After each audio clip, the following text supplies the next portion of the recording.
আল্লাহ তাআলা বলেন কুল্লু মান আলাইহা ফান। ও দুনিয়ার মানুষ, দুনিয়া থাকবে না, আসমান জমিন বলতে কিছু থাকবে না, তুমিও থাকবে না। ও বান্দা, সুতরাং তোমাকে এই দুনিয়া ছেড়ে আমি রবের সামনে দাঁড়াতে হবে। সুম্মা ইলাইহি তুহশারুন। বান্দা, আমি রবের সামনে তোমাকে দাঁড়াইয়া 1-2 ঘন্টা না, একটা দিন 2টা দিন না, 1 সপ্তাহ 2 মাস না, কমসে কম তোমাকে হাসরের ময়দানে দাঁড়াইয়া 50,000 বছর দাঁড়ানো লাগবে কি লাগবে না? হাসরের মাঠে কমসে কম 50,000 বছর দাঁড়ানো লাগবে। ও কলিজা টুকরা যুবক ভাইরা, মুরব্বী বাবারা, আল্লাহ কেন বললেন কিয়ামতের দিনের জন্য চিন্তা করো, কি রেডি করছো? এই দুনিয়ার জিন্দেগির জন্য 50 বছর থেকে নিয়ে 100 বছর দুনিয়াতে মনে করেন আমরা বাঁচবো, এতটুকুন মনে করেন, আশা করেন। কিন্তু 100 বছর হায়াত বাঁচবে বান্দা। এই সামান্য 100 বছর বাঁচার জন্য কত বিশাল বিশাল দলান অট্টালিকা বান্দা বানায় রাখে, কথা কোন ঠিক কিনা? এই দুনিয়ার অল্প হায়াতের মধ্যে এত বিশাল বিশাল দলান অট্টালিকা যদি লাগে, 50,000 বছর যে কিয়ামতের ময়দানে আমাকে আপনাকে দাঁড়ানো লাগবে, 1000 বছর কবর জগতে আমাকে একা একা ঘুমাতে হবে। আওয়াজ করে বলেন, 1000 বছর যে কবর জগতে আমি আপনি ঘুমাতে হবে, ওই কবর জগতের জন্য সরু সামানা নিয়ে যাওয়ার দরকার আছে না না? এই যে আমি আরো সহজ উদাহরণ দেই, এই সামান্য কয়েকটা ঘন্টা এই জায়গায় আমরা বসবো, ওলামায়ে কেরামদের জবান থেকে আমরা কথা শুনবো। শীত থেকে বাঁচার জন্য শীতের জামা কাপড় নিয়ে আসা লাগছে কিনা? শীতের আক্রমণ থেকে বাঁচার জন্য নিজের শীতের জামা কাপড় নিয়ে আসা লাগছে। ও মুরব্বী বাবারা, জওয়ান ভাইয়ারা, কয়েকটা ঘন্টা শীত থেকে বাঁচার জন্য যেমন শীতের জামা কাপড় লাগে, বান্দা 1000 বছর তোমাকে কবরে ঘুমানো লাগবে। বাবা, মেয়ে, ছেলে মেয়ে কেউ তোমার সাথে যাবে না, একমাত্র তোমার সাথে যাবে তোমার ঈমান আর আমল। জুড়ে কোন ঠিক কিনা? তাহলে আল্লাহ বলে, বান্দা, ইয়া আইয়ুহাল্লাযীনা আমানু, ও দুনিয়ার মুমিনগণ, ইত্তাকুল্লাহ, তোমরা তোমাদের রবকে ভয় করো। ওয়াল তানজুর নাফসুম মা কদ্দামাত লিগাদ, প্রত্যেক মুমিনের জন্য চিন্তা করা উচিত সে কিয়ামতের দিনের জন্য কি রেডি করেছে, কি সামানা রেডি করেছে। কিয়ামতের দিনে দাঁড়াইয়া আপন বাবা কিন্তু সন্তানটাকে সাহায্য করার চেষ্টা করবে না, আপন মা তার সন্তানকে পরিচয় দিবে না, বিশ্বাস মুরিদের পরিচয় দিবে না, উস্তাদ তার শাগরিদদেরকে পরিচয় দিবে না, কেউ কাউকে পরিচয় দিবে না, সবাই নাফসি নাফসি করবে। একদম উলঙ্গ হইয়া আল্লাহর সামনে দাঁড়াইয়া টোটাল জীবনের পাই পাই করে হিসাব দেওয়া লাগবে কি লাগবে না? আউযু বিল্লাহি মিনাশ শাইতানির রাজিম। বিসমিল্লাহির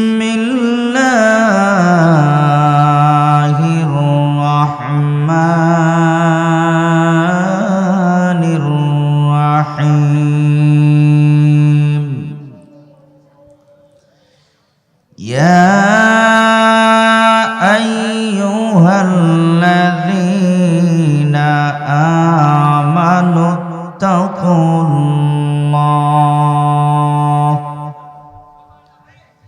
ওয়াল তানজুর নাফসুম মা কদ্দামাত লিগাদ ওয়াত্তাকুল্লাহ ইন্নাল্লাহা খাবীরুম বিমা তা'মালুন। وقال النبي صلى الله عليه وسلم كن في الدنيا كأنك غريب أو عابر السبيل সকলে জবান ছেড়ে নামাজের দরুদ পড়ি আল্লাহুম্মা সাল্লি আলা মুহাম্মাদিন ওয়া আলা আলি মুহাম্মাদ কামা সাল্লাইতা আলা ইব্রাহিম ওয়া আলা আলি ইব্রাহিম ইন্নাকা হামিদুম মাজিদ সবাই বলেন اللهم بارك على محمد وعلى آل محمد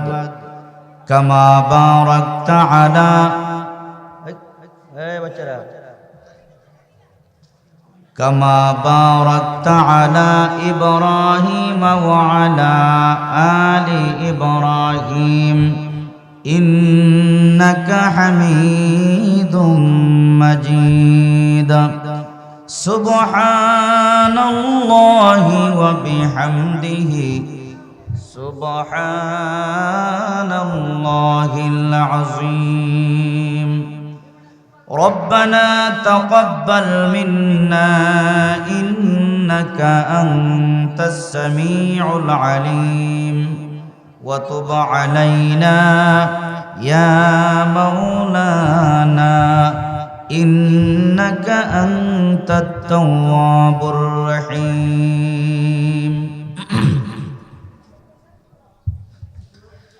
الحمد لله আপনাদের সকলের সুপরিচিত জামিয়া নুরিয়া তাহফিজুল কোরআন মাদ্রাসা ও এতিমখানা কাটাখালী হবিগঞ্জের উদ্যোগে আজকের এই বার্ষিক ইসলামী মহাসম্মেলনের চলমান অধিবেশনে জনাব সাহেবে সদর সম্মানিত সভাপতি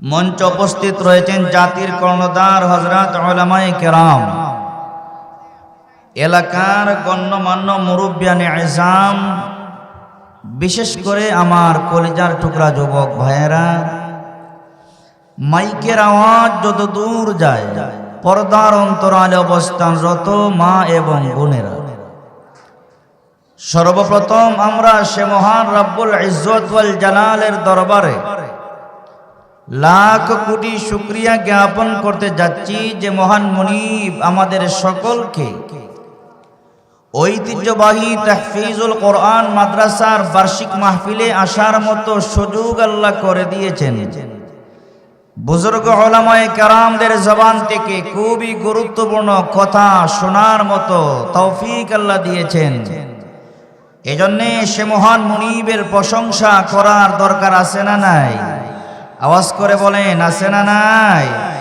আসুন আমরা সে মহান মুনিবের দরবারে সীমাহীন প্রশংসা জানাই যিনি আমাদেরকে এখানে একত্রিত করেছেন সবাই এক বাক্যে একসাথে বলিষ্ঠ আওয়াজে বলি আলহামদুলিল্লাহ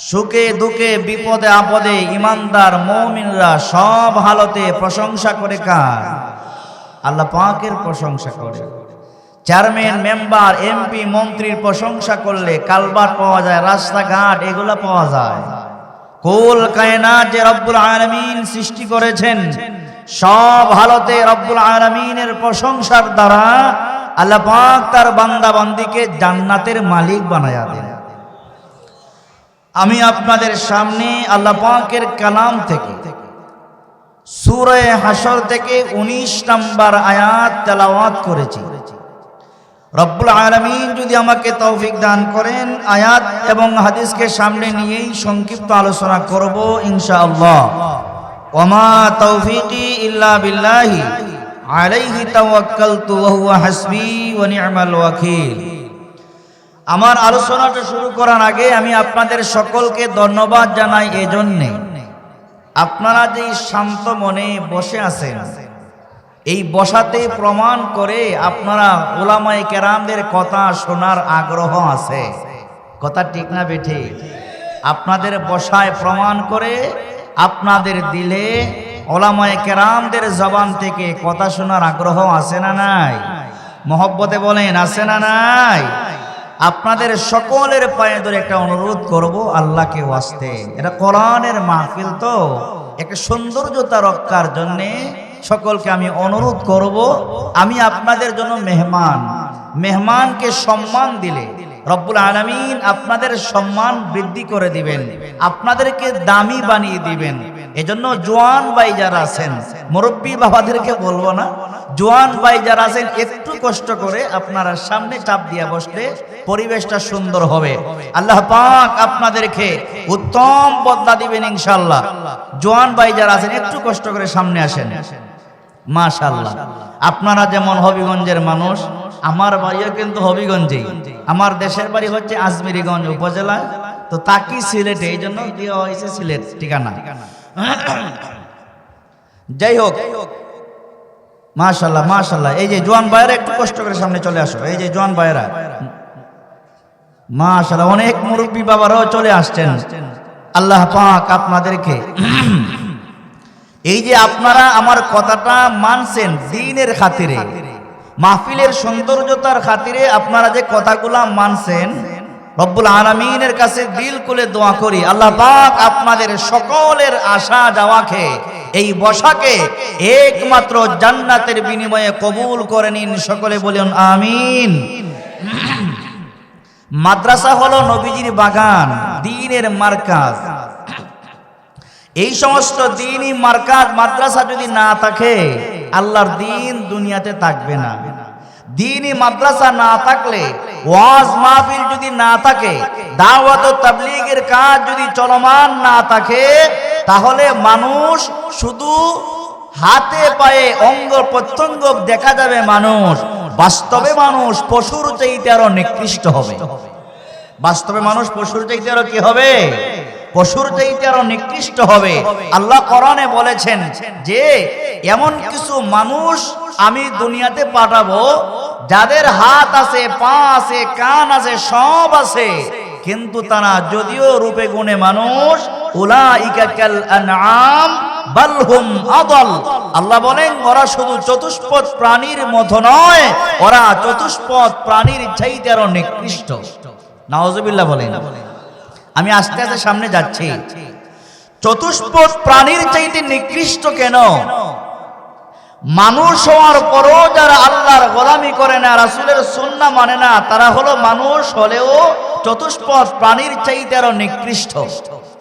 বলুন তো দেখি, আমাদের দেশে চতুষ্পদ প্রাণী আছে না নাই? ওয়াজ মাহফিল কেন দরকার? মাদ্রাসা মসজিদ কেন দরকার?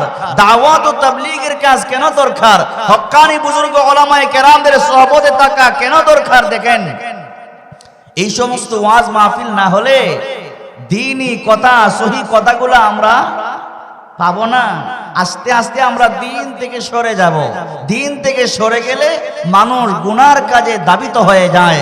আমার ইমানদার ভাইয়েরা, মুরব্বী বাবারা, আমি আপনাদের কাউকে টার্গেট করে বলি না। আমাদের দেশে চতুষ্পদ প্রাণী আছে। বলুন তো দেখি, চতুষ্পদ প্রাণী কি জীবনে সুদ খায়? জোরে বলেন, সুদ খায়? ঘুষ খায়? চতুষ্পদ প্রাণী সুদ খায় না, ঘুষ খায় না, আল্লাহর নাফরমানি কাজ করে না। কিন্তু যেই মানুষকে রব্বুল আলামিন আশরাফুল মাখলুকাত বানিয়ে সৃষ্টি করেছেন, হাজার বার বলার পরেও এমন কিছু ইমানদার আছে সুদী কারবার ছাড়া তার দিন রাত যায় না। আছে না নাই? এমন কিছু মানুষ আছে যারা ঘুষের লেনদেন ছাড়া তারা চলতেই পারে না। আওয়াজ করে বলেন, এমন আছে না নাই? জোরে বলেন, আছে না নাই? আল্লাহ রাব্বুল আলামিন ওই সমস্ত ইমানদারদের কথাই বলে দিয়েছেন, উলাইকা কাল আনআমি বাল হুম আদাল উলাইকা হুমুল গাফিলুন। আল্লাহ সুবহানাহু ওয়া তাআলা আশরাফুল মাখলুকাত হিসাবে মানব জাতিকে, মানব গোষ্ঠীকে দুনিয়াতে প্রেরণ করেছেন। কেন আল্লাহ প্রেরণ করেছেন? ওয়ামা খালাকাতুল জিন্না ওয়াল ইনসা ইল্লা লিয়াবুদুন। একমাত্র রব্বুল আলামিনের ইবাদত গোলামির জন্যই সৃষ্টি করেছেন। যারা রবের গোলামি বাদ দিয়া মন গড়া নিজের জীবনকে পরিচালনা করে শয়তানের পথে চলে, আল্লাহ বলেন ওরা শুধু মানুষ নামের জানোয়ার না, চতুষ্পদ প্রাণী না, বরং তারা চতুষ্পদ প্রাণীর চাইতে আরো নিকৃষ্ট আওয়াজ করে বলেন নাউজুবিল্লাহ। আমরা সবাই মুমিন হইয়া মরতে চাই। জোরে বলেন আমরা কি হইয়া মরতে চাই? মুমিন হইয়া মরতে চাই।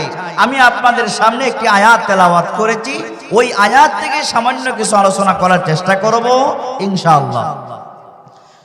আল্লাহ সুবহানাহু ওয়া তাআলা আমার তিলাওয়াতকৃত আয়াতের মধ্যে যেই সূরা থেকে তেলাওয়াত করলাম, সূরাটার নাম হলো সূরা হাসর। জোরে বলেন সূরাটার নাম কি? আরো সবাই একসাথে বলেন সূরাটার নাম কি? মাশাআল্লাহ।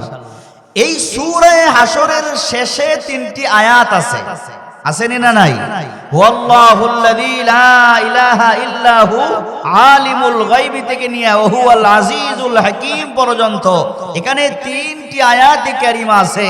মদিনার কামলিওয়ালা নবী বলেন, যেই ব্যক্তি মাগরিবের নামাজের পরে অথবা ফজরের নামাজের পরে 3 বার আউযু বিল্লাহিস সামিউল আলিম মিনাশ শাইতানির রাজিম পরে এই ওয়াল্লাহুল্লাযী থেকে নিয়া ওয়া হুয়াল আজিজুল হাকীম পর্যন্ত তেলাওয়াত করবে, আল্লাহর হাবিব বলেন ফজরের পরে তেলাওয়াত করলে মাগরিব আসার আগ পর্যন্ত আপনার জন্য 70,000 ফেরেশতা দোয়া করবে। মাগরিবের পরে যদি তেলাওয়াত করেন ফজর আসার আগ পর্যন্ত 70,000 ফেরেশতা আপনার আমার জন্য দোয়া করবে। সুবহানাল্লাহ বলেন। আর যদি এর মাঝখানে আমার মরণ হইয়া যায়, আপনার কারো যদি মরণ হইয়া যায়, রব্বুল আলামিন আপনাকে শহীদের মর্যাদা দিয়ে দিবেন। তাহলে আমরা মাগরিবের পরে ফজরের পরে তেলাওয়াত করতে পারবো কি পারবো না? সবাই আওয়াজ করে বলেন পারবো কি পারবো না? মাশাআল্লাহ, তেলাওয়াত করার চেষ্টা করবেন। এবার আসুন, রব্বুল আলামিন বলতেছেন ইয়া আইয়ুহাল্লাযীনা আমানু, দুনিয়ার মুমিন যারা, ঈমানদার যারা, অর্থাৎ আমাদেরকে আল্লাহ তাআলা বলেন হে দুনিয়ার মুমিনগণ, ইত্তাকুল্লাহ, তোমরা তোমাদের রবকে ভয় করো। আওয়াজ করে বলেন আমাদের রবকে। আরো ভলিউমটা বাড়িয়ে বলেন আমাদের রবকে। আমাদের রব আল্লাহ পাক, যার কোনো শরীক নাই, যিনি একক। কুল হুয়াল্লাহু আহাদ আল্লাহুস সামাদ লাম ইয়ালিদ ওয়া লাম ইউলাদ ওয়া লাম ইয়াকুল লাহু কুফুয়ান আহাদ। যে রব্বুল আলামিনের কোনো শরীক নাই, লা শারিকা লা। আল্লাহ তাআলা বলতেছেন বান্দা, ও ঈমানদার বান্দা বান্দীগণ, ইত্তাকুল্লাহ, তোমরা আমি রবকে ভয় করো। কেন ভয় করো? আল্লাহ তার কারণও নিজেই বলতেছেন। কথা কি বুঝেন? আমার কথা কি বুঝেন? আল্লাহ তাআলা ঈমানদারদেরকে শুধু বলেন, বেঈমান কাফের না। আল্লাহ রাব্বুল আলামিন শুধুমাত্র ঈমানদার যারা, মুমিন বান্দা বান্দি যারা, তাদেরকে বলেছেন। বেঈমান কাফের যারা, তাদেরকে আল্লাহ বলেন নাই। একটাই মাত্র ধর্ম, ইসলাম ধর্ম, রব্বুল আলামিনের কাছে গ্রহণযোগ্য ধর্ম। ইন্নাদ-দীনা ইনদাল্লাহিল ইসলাম। দুনিয়াতে হাজারো ধর্মের মানুষ আছে, সব ধর্মগুলা কিয়ামতের ময়দানে একসাথে সব বাতিল বলে গণ্য হবে। তারা সবাই চিরস্থায়ী জাহান্নামে হয়ে যাবে। একমাত্র মুমিন যারা, ঈমানদার যারা, মুসলমান যারা, আল্লাহ পাক আমাদেরকে লক্ষ্য করে বলেন ইয়া আইয়ুহাল্লাযীনা আমানুত্তাকুল্লাহা ওয়াল তানজুর নাফসুম মা কদ্দামাত লিগাদ। ও আমার হবিগঞ্জের মুসলমান ভাইয়েরা, আল্লাহ সুবহানাহু ওয়া তাআলা বলেন, ও দুনিয়ার মুমিনগণ, ইত্তাকুল্লাহ, তোমরা তোমাদের রবকে ভয় করো। বান্দারে, কেন তোমরা আমি রবকে ভয় করবে? ওয়াল তানজুর নাফসুম মা কদ্দামাত লিগাদ। আল্লাহ বলেন প্রত্যেক মুমিনের চিন্তা করা উচিত সে আগামী কালের জন্য কি রেডি করেছে। আগামীকাল, আগামীকাল বলতে কোন দিন? আজকের পরে যে আগামীকাল আসবে ওই দিন। আজকের পরে যে আগামীকাল আসবে ওই দিন না। রব্বুল আলামিন কোন দিকে ইশারা করলেন, কোন দিনটাকে রব্বুল আলামিন বুঝাইতে চাইলেন? মুফাসসিরিনে কেরাম বলেন লিগাত শব্দ দিয়ে আগামীকাল আল্লাহ বুঝাইলেন। এর মানে হলো বান্দারে আজকের পরে আগামীকাল যে ওই দিন না, আজকের পরে আগামীকাল যে ওই দিন না। আল্লাহ পাক মুমিন বান্দা বান্দীদেরকে কিয়ামতের দিনের কথা বুঝায়া দিলেন। জোরে কান সুবহানাল্লাহ। আমরা সবাই জানি কিয়ামত অনেক দূরে, কিন্তু আল্লাহ পাক আগামীকাল বলে কেন আমাদেরকে বলছেন? মুফাসসিরিনে কেরাম বলেন এর মধ্যে অনেকগুলা ব্যাখ্যা করেছেন। বিশেষ করে বোঝাবার জন্য সহজ দুইটা ব্যাখ্যার কথা বলি। আগামীকাল বলতে রব্বুল আলামিন বুঝাইলেন বান্দা বান্দি শোনো, আজকের পরে আগামীকাল আসা যেমন নিশ্চিত, আজকের পরে আগামীকাল আসাটা নিশ্চিত না অনিশ্চিত? আরো জোরে কোন। আজকের পরে আগামীকাল আসাটা একদম নিশ্চিত, 100% নিশ্চিত, সন্দেহ নাই। হয়তো আমি থাকতে না পারি, আপনারা কেউ মারা যাইতে পারেন, কিন্তু আজকের পরে আগামীকাল আসবে বিন্দু মাত্র সন্দেহ নাই। আল্লাহ পাক বলেন বান্দা শোনো, আজকের পরে আগামীকাল আসা যেমন নিশ্চিত, দুনিয়া কিয়ামত হবে এতে বিন্দু মাত্র সন্দেহ নাই। ঘোষণা কার? আল্লাহ পাক আরো বলতে চান বান্দা শোনো, আজকের পরে আগামীকাল আসা যেমন বেশি দূরে নয়, আজকের পরে আগামীকাল আসা যেমন বেশি দূরে নয়, কয়েক ঘন্টা পরেই আগামীকাল চলে আসবে। বান্দারে ওই কিয়ামতের দিনটাকে তুমি ভয় করো। কিয়ামতের দিনের জন্য কি সামানা তুমি রেডি করেছো? ও বান্দা, আজকের পরে আগামীকাল আসা যেমন বেশি দূরে নয়, দুনিয়া কিয়ামত হয়ে যাবে এটাও বেশি দূরে নয়। আল্লাহ তাআলা বুঝাইতে চান বান্দা শোনো, এই পৃথিবীতে তোমাকে আমি আল্লাহ পাঠাইলাম। ও বান্দা, এটা তোমার চিরস্থায়ী দুনিয়া নয়, তুমিও চিরস্থায়ী নও, তোমার বাপ দাদা 14 গোষ্ঠীও চিরস্থায়ী নও। বান্দারে যেই দুনিয়াতে তুমি আসো, টোটাল এই দুনিয়াটাও চিরস্থায়ী নয়, সব কিছু ভেঙ্গে লন্ডভন্ড হয়ে যাবে, কিচ্ছু থাকবে না। আল্লাহ বলেন কুল্লু মান আলাইহা ফান। আল্লাহ তাআলা বলেন কুল্লু মান আলাইহা ফান। ও দুনিয়ার মানুষ, দুনিয়া থাকবে না, আসমান জমিন বলতে কিছু থাকবে না, তুমিও থাকবে না। ও বান্দা, সুতরাং তোমাকে এই দুনিয়া ছেড়ে আমি রবের সামনে দাঁড়াতে হবে। সুম্মা ইলাইহি তুহশারুন। বান্দা, আমি রবের সামনে তোমাকে দাঁড়াইয়া 1-2 ঘন্টা না, একটা দিন 2টা দিন না, 1 সপ্তাহ 2 মাস না, কমসে কম তোমাকে হাসরের ময়দানে দাঁড়াইয়া 50,000 বছর দাঁড়ানো লাগবে কি লাগবে না? হাসরের মাঠে কমসে কম 50,000 বছর দাঁড়ানো লাগবে।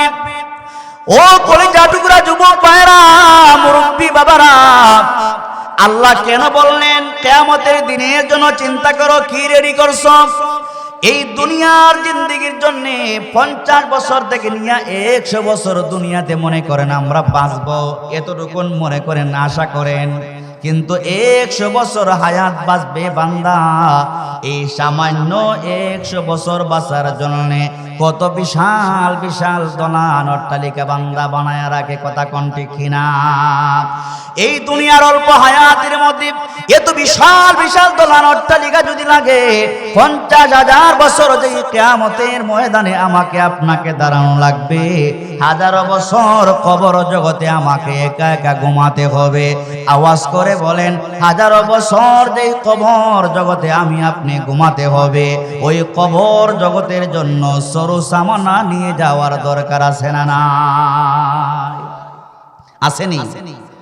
এই যে আমি আরো সহজ উদাহরণ দেই, এই সামান্য কয়েকটা ঘন্টা এই জায়গায় আমরা বসবো, ওলামায়ে কেরামদের জবান থেকে আমরা কথা শুনবো। শীত থেকে বাঁচার জন্য শীতের জামা কাপড় নিয়ে আসা লাগছে কিনা? শীতের আক্রমণ থেকে বাঁচার জন্য নিজের শীতের জামা কাপড় নিয়ে আসা লাগছে।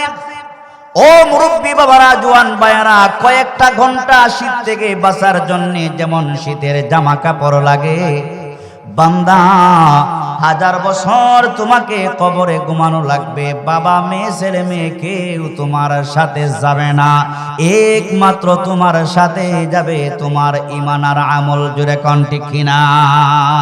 তাহলে আল্লাহ বলে, বান্দা ইয়া আইয়ুহাল্লাযীনা আমানু, ও দুনিয়ার মুমিনগণ, ইত্তাকুল্লাহ, তোমরা তোমাদের রবকে ভয় করো, ওয়াল তানজুর নাফসুম মা কদ্দামাত লিগাদ, প্রত্যেক মুমিনের জন্য চিন্তা করা উচিত সে কিয়ামতের দিনের জন্য কি রেডি করেছে, কি সামানা রেডি করেছে।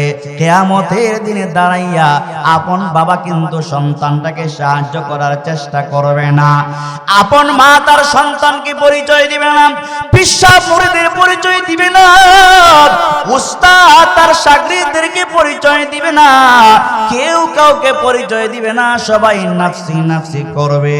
একদম উলঙ্গ হইয়া আল্লাহর সামনে দাঁড়াইয়া টোটাল জীবনের পাই পাই করে হিসাব দেওয়া লাগবে কি লাগবে না? ওই হাসরের মাঠে 50,000 বছর আমি আপনাকে দাঁড়াতে হবে। ওই কঠিন মুসিবতের দিনের জন্য ঈমান আর আমলকে সেই পরিমাণ মজবুত করে যাওয়ার দরকার আছে না নাই? আওয়াজ করে মহব্বতে বলেন, সেই পরিমাণ মজবুত করে যাওয়ার দরকার আছে না নাই? কারণ আমরা কেউ থাকতে পারবো না, এটা থাকার জায়গা না। শত চেষ্টা করেন আপনি থাকতে পারবেন? জোরে বলেন না, শত চেষ্টা করেন থাকতে পারবেন আপনি? শত চেষ্টা করলেও থাকা যায় না, রাখা যায় না। আল্লাহ তাআলা বলেন, কুল ইন্নাল মাউতাল্লাযী তাফিরুনা মিনহু ফাইন্নাহু মুলাকিকুম। আল্লাহ সুবহানাহু ওয়া তাআলা তার প্যারা নবীকে বলেন, নবী আমার আপনার উম্মতদেরকে আপনি বোঝায়া দেন, তাদেরকে আপনি বলে দিন, কুল ইন্নাল মাউত, নিশ্চয় সেই মৃত্যু, আল্লাযী তাফিরুনা মিনহু, যে মৃত্যু থেকে মানুষ পলায়ন করে বেগে যায়। মানুষ যদি মরণের কথা শুনে ওই দিকে আর মানুষ যাইতে চায় না। দুনিয়ার মানুষ কেউ মরতে চায় না, সবাই বাঁচতে চায়। আল্লাহ বলেন, ফাইন্নাহু মুলাকিকুম, দুনিয়ার মানুষ যদিও মরণ থেকে বাঁচতে চায়, জুড়ে বলেন কেউ বাঁচতে পারবে নাকি? পারবে? দুনিয়ার কেউ যদি শত চেষ্টা করে বাঁচতে পারবে না। ইহা তো সব মুসাফির হ্যায়, ওহি আখির ঠিকানা, কোই আগে রওয়ানা হ্যায়, কোই পিছে রওয়ানা। ও ইমানদার মায়েরা, সকলকে চলে যেতে হবে, সরু সামানা নিয়ে যাওয়ার দরকার আছে না নাই?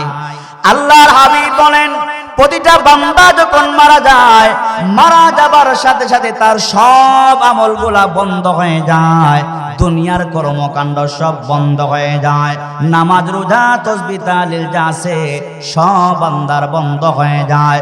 কিন্তু বান্দা যদি 3টা কাজ করে যাইতে পারে, 3টা কাজ যদি বান্দা করে যাইতে পারে, বান্দা 1000 বছর যদি কবর জগতে ঘুমায়, তাহলে বান্দার কবর জগতে 1000 বছর সওয়াব জমা হতে থাকবে। জোরে জোরে কান সুবহানাল্লাহ। কথা কি বুঝতেছেন? কথা কি বুঝতেছেন? মানুষ মারা গেলে সব আমল বন্ধ হয়ে যায়, কিন্তু বান্দা যদি 3টি কাজ করে যাইতে পারে, বান্দা মারা গেলেও 1000 বছর কবরে ঘুমালেও বান্দার আমল তার কবর জগতে পৌঁছাইবেন কে? আওয়াজ করে বলেন, কে পৌঁছাবেন? 1 নম্বরে হলো সদকায়ে জারিয়া। এই যে আপনাদের জামিয়া নুরিয়া তাহফিজুল কোরআন মাদ্রাসা বলে আপনারা প্রতিষ্ঠা করেছেন, বলুন তো দেখি খুশি না বেজার? এত আসতে না, আওয়াজ করে বলেন আপনারা খুশি না বেজার? দ্বীনের মারকাজ আপনারা প্রতিষ্ঠা করেছেন, দ্বীনি মাদ্রাসা আপনারা প্রতিষ্ঠা করেছেন, অবশ্যই অবশ্যই খুশি হওয়ার কথা। আর এই দ্বীনি মাদ্রাসা পুরা এলাকাবাসীর জন্য না যাতে উসিলা হয়ে যাইতে পারে, পারে কি পারে না? পুরা এলাকাবাসীর জন্য এই দ্বীনি মাদ্রাসা কিয়ামতের ময়দানে নাজাতের উসিলা হতে পারে। এই মাদ্রাসার জন্য পুরো এলাকাকে আল্লাহ ধনী বানাতে পারে। সেই ক্ষমতা রবের আছে না নাই? চিল্লায় বলেন, সেই ক্ষমতা রবের আছে না নাই? কারণটা হলো এই মাদ্রাসা এখানে আপনারা প্রতিষ্ঠা করার কারণে সকাল সন্ধ্যা এখানে কোরআনের তালিম হয় কি হয় না? মহব্বতে বলেন, কোরআনের তালিম এখানে হয় কি হয় না? কোরআনের তালিম হয়, কোরআনের দরস হয়। যতক্ষণ পর্যন্ত মাদ্রাসা এখানে থাকবে, আল্লাহর কোরআনের তালিম হবে। ওই তিলাওয়াতের বরকতে, রহমত আর বরকত এলাকার প্রতিটা ঘরে ঘরে রব্বুল আলামিন পৌঁছে দেন। কোরআন তিলাওয়াতের বরকত, রহমত আর বরকত পুরো এলাকাতে রব্বুল আলামিন পৌঁছে দেন। যেই করে কোরআন তেলাওয়াত হয়, সেই করে রহমত আর বরকত নাজিল করেন কে? চিল্লায় বলেন, বরকত, রহমত আর বরকত নাজিল করেন কে? আল্লাহ নবীর একজন সাহাবী, উনি উনার বাসায় গেলেন, বাড়িতে। নবীর সাহাবী বাড়িতে যায়া প্রতিদিন আল্লাহর নবীর খেদমত থেকে উনি বাড়িতে যায়। ওই কথাটা গুরুত্ব দিয়া বুঝেন। নবীর সাহাবী প্রতিদিন বাড়িতে যায়। ওই দিন আল্লাহর নবীর জবান থেকে কোরআন তেলাওয়াতের ফজিলত শুইনা উনিও বাড়িতে গেলেন। বাড়িতে যায়া সাহাবী বলেন, ইয়া রাসূলুল্লাহ, ইয়া হাবিবাল্লাহ, আপনার পবিত্র জবান মুবারক থেকে কোরআন তেলাওয়াতের ফজিলতের কথা শুইনা আমি যখন বাড়িতে গেলাম, ইয়া রাসূলুল্লাহ, ইয়া হাবিবাল্লাহ, আমি আমার বাড়িতে যায়া আমার শক্তিশালী দামি একটা উট ছিল, শক্তিশালী একটা উট ছিল। নবী আমার প্রতি রাত্রে আমার সেই উটটাকে একটা রশি দিয়া বেঁধে রাখে। কিন্তু ইয়া রাসূলুল্লাহ, ওই দিন আমার শক্তিশালী উটকে দুইটা রশি দিয়া বাঁধলাম। বাইদা আল্লাহর কোরআন থেকে তেলাওয়াত শুরু করে দিলাম। নবী আমার আল্লাহর কোরআন থেকে যখন তিলাওয়াত শুরু করে দিলাম, আমি তাকায় দেখলাম তিলাওয়াত করি, আমার উট একবার দাঁড়ায়া যায়, আবার জমিনে ঘুমায়া যায়, একবার দাঁড়ায় আবার ঘুমায়া যায়। আমি হঠাৎ করে তাকালাম, তাকায়া দেখলাম আসমানের মেঘের চাকাগুলা আমার ঘরের ভিতরে ঢুইকা পুরা ঘরটা যেন আমার ভরপুর হয়ে যাচ্ছে। নবী, এই দৃশ্য দেখে আমি ভয় পায়া গেলাম। আমি ভয় পায়া আস্তে করে কোরআন তিলাওয়াত বন্ধ করে দিলাম। আল্লাহর হাবিব বললেন, সাহাবীরে তুমি শোনো, কোরআন তেলাওয়াত বন্ধ করাটা তোমার ঠিক হয় নাই। তুমি যে তোমার ঘরের ভিতরে যাইয়া আল্লাহর কোরআন তেলাওয়াত আরম্ভ করে দিয়েছ, ওই মেঘের চাকা তোমার ঘরে ঢুকতে দেখেছ, একটাও মেঘের চাকা না, মেঘের ছায়া না। তোমার তিলাওয়াতের বরকতে রব্বুল আলামিন যাকে যাকে ফেরেশতা তোমার ঘরে ঢুকিয়ে দিয়েছে। তাহলে কোরআন তিলাওয়াতের বরকতে পুরো এলাকাকে রব্বুল আলামিন রহমত আর বারাকাত দিয়া পূর্ণ করে দেওয়ার ক্ষমতা আল্লাহর আছে না নাই? জান মাল দিয়া এই দ্বীনি মাদ্রাসাকে দিন আর উন্নত করার দরকার আছে না নাই? চিল্লায় বলেন, উন্নত করার দরকার আছে না নাই? কেন মাদ্রাসাকে দিন উন্নত করবেন?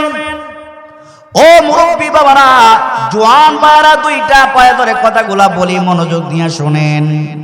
মাদ্রাসা যদি থাকে, আপনার কলেজা টুকরা একজন সন্তান হাফেজ হতে পারে। জোরে কোন পারে কি পারে না? আপনার কলেজা টুকরা সন্তানকে যদি আপনি হাফেজে কোরআন বানাতে পারেন, আলেমে দ্বীন যদি বানাতে পারেন, ওই বাবা ওই মা কতই না সৌভাগ্যবান, যেই মা একজন হাফিজে কোরআন বানায়া গেল, একজন আলেমে দ্বীন বানায়া গেল, আর বাবা মার ইন্তেকালের পরে নিজের কলিজার টুকরা সন্তান নিজের বাবা মায়ের জানাজার ইমামতি করে। জুড়ে কোন ঠিক কিনা?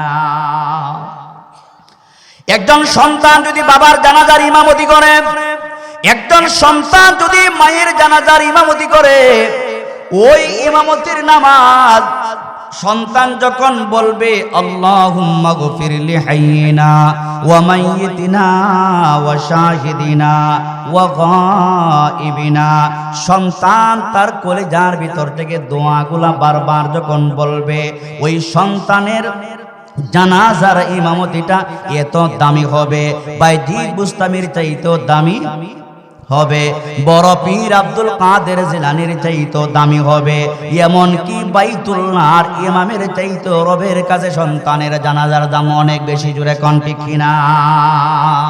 তাহলে নিজের একজন সন্তানকে আলেম হাফেজ বানায় যাওয়ার নিয়ত আমাদের আছে না নাই? জোরে বলেন, আছে না নাই? নিয়ত করেন, পাকাপুক্ত নিয়ত করেন, সন্তানকে হাফেজ বানাবো, আলেম বানাবো। সন্তানকে ডাক্তার বানায়, ইঞ্জিনিয়ার বানায়।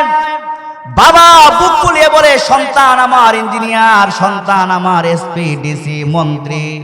আমি ওই দিকে যাব না, আমি আপনাদের কারো বিরুদ্ধে বলতে যাব না। সন্তানকে এসপি বানান, দারোগা বানান, ইঞ্জিনিয়ার বানান, কোনো অসুবিধা নাই, তাও দরকার আছে।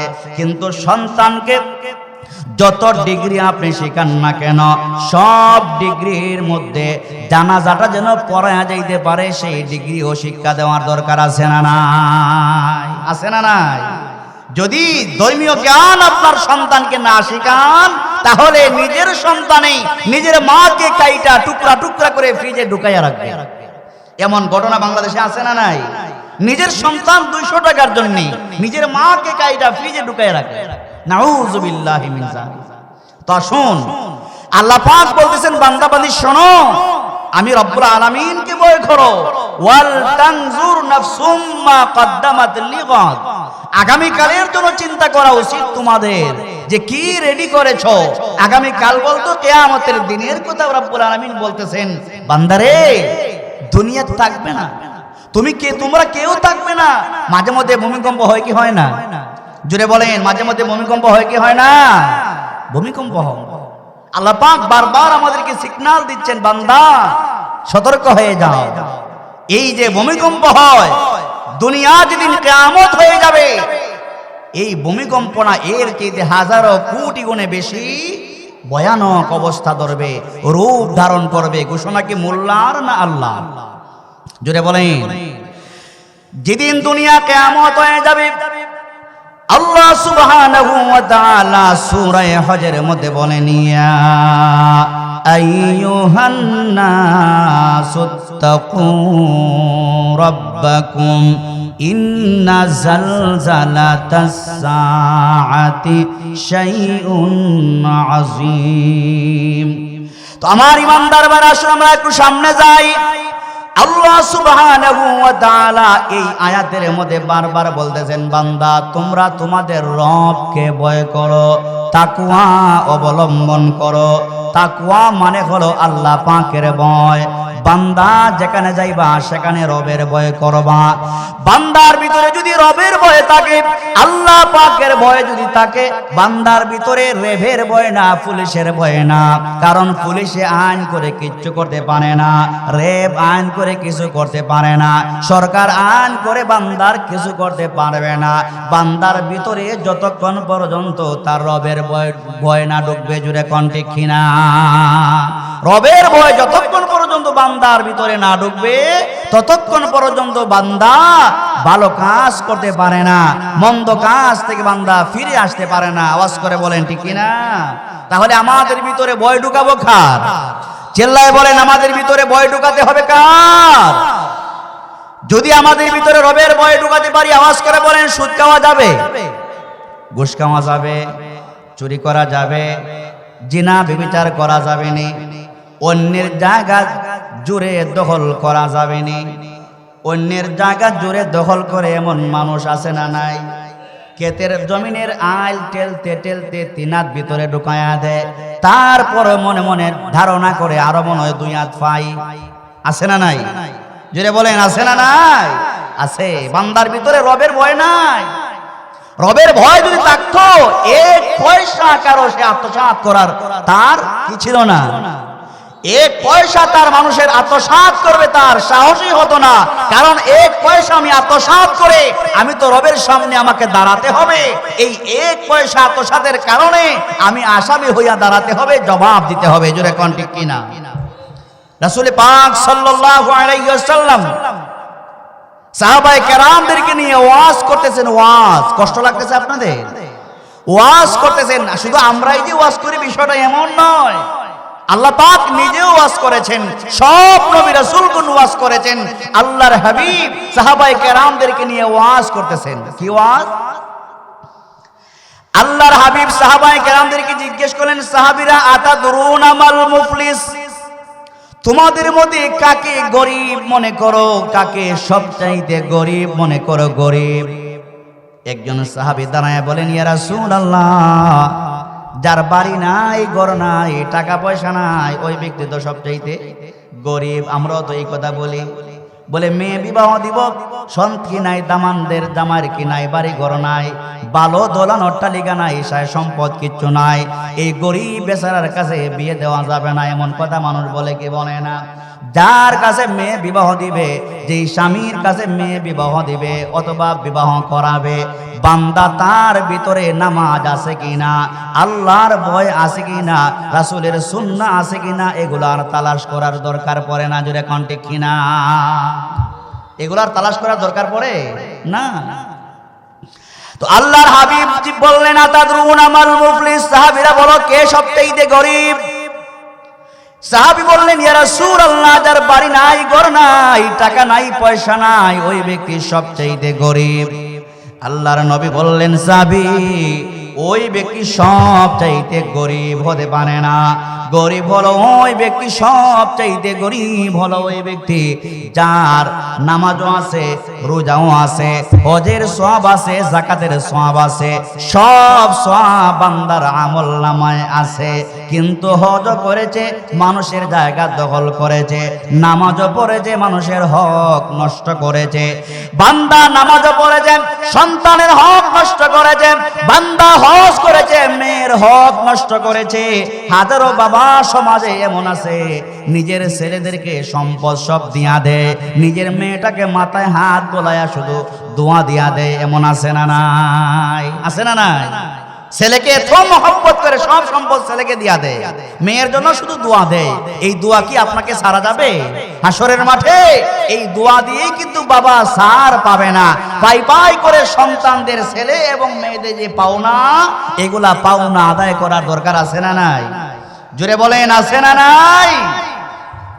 তো যেই কথা আমি বলতেছিলাম, আল্লাহ পাক বলতেছেন, বান্দারে শোনো, ইয়া আইয়ুহাল্লাযীনা আমানুত্তাকুল্লাহ, ও দুনিয়ার ইমানদারগণ, ইত্তাকুল্লাহ, তোমরা তোমাদের রবকে ভয় করো, ওয়াল তানজুর নাফসুম মা কদ্দামাত লিগাদ, বান্দারে কিয়ামতের দিনের জন্য চিন্তা করো, কি রেডি করেছো, কি সামানা রেডি করছো বান্দা। একদিন দুই দিন না, 50,000 বছর তোমাকে দাঁড়াইয়া উলঙ্গ থাকবা, জামা কাপড় বলতে তোমার কিচ্ছু থাকবে না। টোটাল জীবনের হিসাব দিয়া, মিজানের পাল্লায় নেকি বদি ওজন দিয়া, সওয়াবের পাল্লাটা যদি ভারী হয়ে যায়, আমি রব তোমাকে জান্নাতের মালিক বানায়া দিব। বান্দা গুনাহের পাল্লা যদি ভারী হয়ে যায়, তোমাকে কঠিন থেকে কঠিন আযাবে বন্দী করা হবে। জোরে কোন নাউজুবিল্লাহ। তো সকলকে মরে যেতে হবে, কেউ থাকতে পারবো না। কিন্তু আল্লাহর নবী বলেন, মানুষ মারা যাবে, কিন্তু 3টি কাজ যদি করে যায়, সে মারা গেলেও তার আমলনামায় সওয়াব জারি থাকবে কি থাকবে না? আওয়াজ করে বলেন, তার আমলনামায় সওয়াব চলমান থাকবে কি থাকবে না? চলমান থাকবে। 1 নাম্বার হলো সদকায়ে জারিয়া। সদকায়ে জারিয়া মানে কি? আপনি একটা দ্বীনি মাদ্রাসা প্রতিষ্ঠা করে গেলেন। আপনার আমাদের হবিগঞ্জের গৌরব শেখুল হাদিস মরহুম আল্লামা হবিগঞ্জি রহমতুল্লাহি আলাইহি উম্মতনগর মাদ্রাসা প্রতিষ্ঠা করে গেছেন। মাদ্রাসাতে প্রতি বছর শত শত ছাত্র হাফিজে কোরআন হয়, আলেমে দ্বীন হয়। এই আলেমে দ্বীনের সিলসিলা, হাফিজে কোরআনদের সিলসিলা কিয়ামত পর্যন্ত চালু থাকবে। আর এর 100% হারে হবিগঞ্জি হুজুরের কবর জগতে আল্লাহ পাক পৌঁছায়া দিবে। জোরে কোন ঠিক কিনা? এই যে আপনাদের নুরিয়া মাদ্রাসা, তাহফিজুল কোরআন মাদ্রাসা, এই মাদ্রাসা তো আপনারাই টাকা দিয়া, পরামর্শ দিয়া, জ্ঞান বুদ্ধি শ্রম দিয়া, সময় দিয়া আপনারাই প্রতিষ্ঠা করেছেন। আপনাদের ছেলে মেয়ে এখানে হাফেজে কোরআন হইয়া বের হয়, আলেমে দ্বীন হইয়া বের হয়, ওই মাদ্রাসা কিয়ামত পর্যন্ত থাকবে। হয়তো আমি থাকবো না, হয়তো আপনারা কেউ থাকবেন না।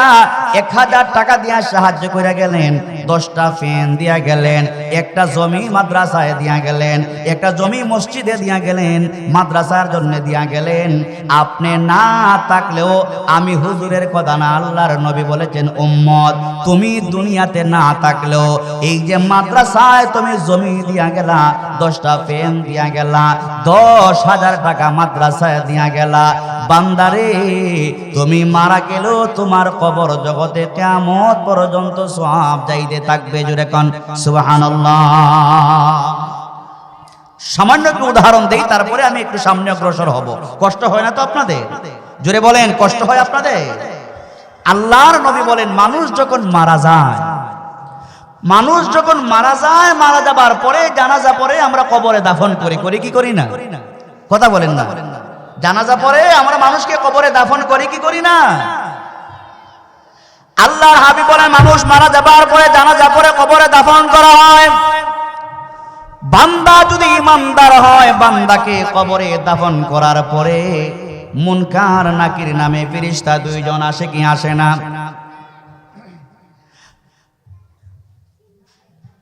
বান্দা মারা যাবার পরে মুনকার নাকির নামে 2 জন ফেরেশতা আসে।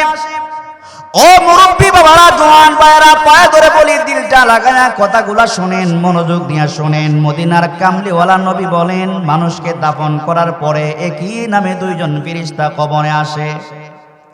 আইসা বান্দার মাথার দিকে তাকায়া দেখে এত সুন্দর পূর্ণিমার চন্দ্রের মতো জলমল জলমল নুরানি চেহারাওয়ালা একজন যুবক আল্লাহর বান্দার মাথার দিকে দাঁড়ায় আছে। জোরে কন্যা সুবহানাল্লাহ।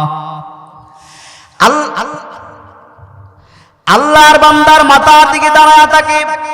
মুনকার নাকির ফেরেশতা ডাইকে বলে ও যুবক, কত যুবক দেখলাম, এত সুন্দর নুরানি চেহারাওয়ালা যুবক তো আর কোনোদিন দেখলাম না। যুবক রে, কি সুন্দর চেহারা, তোমার নাম কি, তোমার পরিচয় কি? আল্লাহর হাবিব বলেন ওই যুবকটা তখন ডাক দিয়া বলবে ও মুনকার নাকির ফেরেশতা, আমি দুনিয়ার কোনো মানুষ নই, আমি হলাম মহান রবের পক্ষ থেকে 30 পারা কোরআন। আমি হলাম রবের পক্ষ থেকে 30 পারা কোরআন, 30 পারা কোরআন। মুনকার নাকির ডাইকে বলে 30 পারা কোরআন, তুমি কেন যুবকের মাথার দিকে দাঁড়িয়ে আছো? মৃত ব্যক্তির মাথার দিকে দাঁড়িয়ে আছো যুবকের মতো। 30 পারা কোরআন এবার জবাব দেবে ও মুনকার নাকির ফেরেশতা, আল্লাহর বান্দার বাড়ি যদিও দুনিয়ার হবিগঞ্জের কাটাখালীতে, আল্লাহর বান্দা আল্লাহর কোরআনের সাথে তার মহব্বত ছিল। আল্লাহর বান্দা আল্লাহর কোরআনকে বেশি ভালোবাসতো, বেশি মহব্বত করত, সকাল সন্ধ্যা তেলাওয়াত করত, সকাল সন্ধ্যা কোরআনকে মহব্বত করত, কোরআনের আলেমদেরকে মহব্বত করত, আল্লাহর কোরআনকে জিন্দা রাখার জন্য চেষ্টা করত। এই জন্য রব্বুল আলামিন আমাকে, আমি কোরআনকে যুবকের সুরতে বান্দার মাথার দিকে পাহারা দেওয়ার জন্য দাঁড়িয়ে রাখছেন। কিয়ামত পর্যন্ত আল্লাহর বান্দাকে দাঁড়িয়ে দাঁড়িয়ে পাহারা দিব। দুনিয়া যেদিন কিয়ামত হয়ে যাবে, আল্লাহর বান্দার ডান হাতে ধইরা সোজা জান্নাতে ঢুকাইয়া তারপরে আমি বিদায় নিব, এর আগে বিদায় নিব না। তাহলে আমার ভাইয়েরা আওয়াজ করে বলবেন ওই কোরআনের সুপারিশ আমরা চাই কি চাই না? আওয়াজ করে কোন কোরআনের সুপারিশ আমরা চাই কি চাই না? তো আল্লাহর নবী বলেন কোরআনের সুপারিশ যদি আমরা চাই, 3টা কাজ যদি আমরা করে যাইতে পারি, মারা গেল সওয়াব আমাদের জারি থাকবে। 1 নাম্বার হলো সদকায়ে জারিয়া। আমার আপনার সামনে সুবর্ণ সুযোগ আসছে, এই যে আপনাদের নূরিয়া তাহফিজুল কোরআন মাদ্রাসা, এই মাদ্রাসায় আপনি 10,000 টাকা দিবেন, 20,000 টাকা দিবেন, 500 টাকা, 1000 টাকা দিবেন। আপনি দুনিয়ায় না থাকলেও মাদ্রাসায় দ্বীনি তালিম হবে, কোরআনের তালিম হবে, হাদিসের তালিম হবে। এইভাবে আস্তে আস্তে করে কিয়ামত পর্যন্ত আপনার কবর জগতে সওয়াব জমা হইতে থাকবে। জোরে কান সুবহানাল্লাহ। তাহলে এই যে আমি এতক্ষণ যা আপনাদের সামনে বললাম, আল্লাহর হাবিব বলেন মানুষ মারা গেল সব চলমান রাখা যায় কি যায় না? আওয়াজ করে বলেন চলমান রাখা যায় কি যায় না? আর হাসরের মাঠে আল্লাহর 30 করা কোরআন আপনি আমাকে সুপারিশ করে জান্নাতি বানাবে, এই আশা আমাদের আছে না নাই?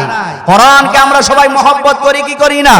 দুই হাত উঁচু করে আল্লাহকে দেখায় দেন, নারায়ে তাকবীর, আর জোরে নারায়ে তাকবীর। দ্বীন ইসলাম, দ্বীন ইসলাম, মাদ্রাসায়ে তাহফিজুল কোরআন। হাসরের মাঠে এই মাদ্রাসা আমাদেরকে সুপারিশ করবে, আল্লাহর কোরআন সুপারিশ করবে, এই মাদ্রাসার ছাত্ররা হাফিজে কোরআনরা আপনি আমাকে সুপারিশ করবে।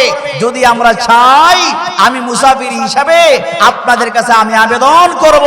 এত বেশি বলবো না, আপনারা তো হবিগঞ্জের মানুষ, হবিগঞ্জ হুজুরের দেশের মানুষ আপনারা।